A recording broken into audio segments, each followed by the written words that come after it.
Parkland shooting survivor David Hogg sparred with Representative Marjorie Taylor Greene, Arga. On Twitter Sunday, accusing her of attacking survivors so you can fundraise. Hogg, a co-founder of March for Our Lives, has been involved in organizing marches in Washington, D.C. and in cities across the country following the mass shooting that left 19 students and 2 teachers dead in Uvalde, Texas. I hear you and your girls are funded to come to town this week to once again try to manipulate some of my gutless weak colleagues to vote for gun control that will violate our freedoms and leave Americans defenseless, Greene tweeted at Hogg on Sunday, asking why the gun control activist was not planning to meet with her. I'm more interested in protecting children and meeting common sense people who are looking for reasonable solutions to stop children from dying, Hogg replied. Don't really have time to help you go viral for attacking survivors so you can fundraise. Fred Guttenberg, another gun control activist who lost his daughter in the Parkland shooting at Marjorie Stoneman Douglas High School in 2018, replied to Greene's tweet as well. I will also be coming to DC. I will bring pictures of my girl Jamie, who was murdered in Parkland, Guttenberg tweeted on Sunday. If you are looking for people to put on your schedule, please put me, he added. Wednesday, Thursday, or Friday? What day is best for you? March for Our Lives, which started after 17 people were killed in the Parkland shooting, is rallying people around the country to march for gun control on June 11. Activists from the group also intend to meet with lawmakers in the Capitol from June 7 to June 10 in an effort to push for universal background checks.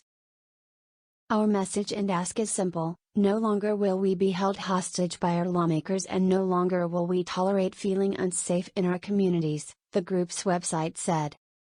Senator Chris Murphy, Democrat Connecticut, a leading gun control advocate in the Senate, said on Sunday that he is more confident than ever that a gun deal could be reached after a string of recent mass shootings. A group of senators from both parties has been meeting about legislation to curb gun violence ever since the Uvalde shooting. Murphy said the talks are focused on mental health funding, school safety measures, background checks and red flag legislation. I think, this week, we need to have concepts to present to our colleagues, Murphy told CNN State of the Union co-anchor Jake Tapper. I don't know that we're going to vote this coming week, but we need to make decisions on whether or not we have a sustainable package in the next 5 days, he added. U.S. politician, and conspiracy theorist, Marjorie Taylor Greene has called for Pride Month to end, saying soon there will be no heterosexual people left. Taylor Greene, a Republican who represents the state of Georgia in the U.S. Congress, often reaches out to her supporters via online live streams. She's previously had her personal account closed down by Twitter for spreading false information.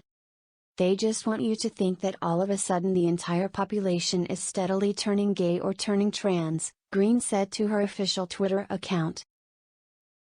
Just generation. Probably in about 4 or 5 generations, no one will be straight anymore.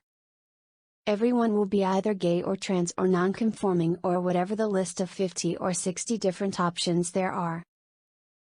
Taylor Greene said. The politician is also being mocked online after she went off on a rant during a live stream talking about fake meat, claiming it was created in Peachtree dishes. While the elected representative spoke about wooden crockery formed from peach trees, we think she actually meant a more scientific description of a petri dish. The government totally wants to provide surveillance on every part of your life, the Congresswoman said. They want to know when you're eating. They want to know if you're eating a cheeseburger, which is very bad because Bill Gates wants you to eat his fake meat, which is grown in a peachtree dish. Taylor Greene was referring to Gates' request that rich countries stop eating meat and shift to a synthetic version to cut down on production costs. Taylor Greene says meat substitutes might be engineered and affect people in unexpected ways. So you'll probably get a little zap inside your body, she added. And that's saying, no. Don't eat a real cheeseburger, you need to eat the fake burger, the fake meat from Bill Gates. It's not the first time the politician has gone for a word that sounds like the actual word she may be meant to use. Earlier this year she described Nancy Pelosi from the Democrats as having gazpacho police who spied on other members of Congress. Gazpacho is a cold Spanish soup, as were the police in Nazi Germany were known as the Gestapo.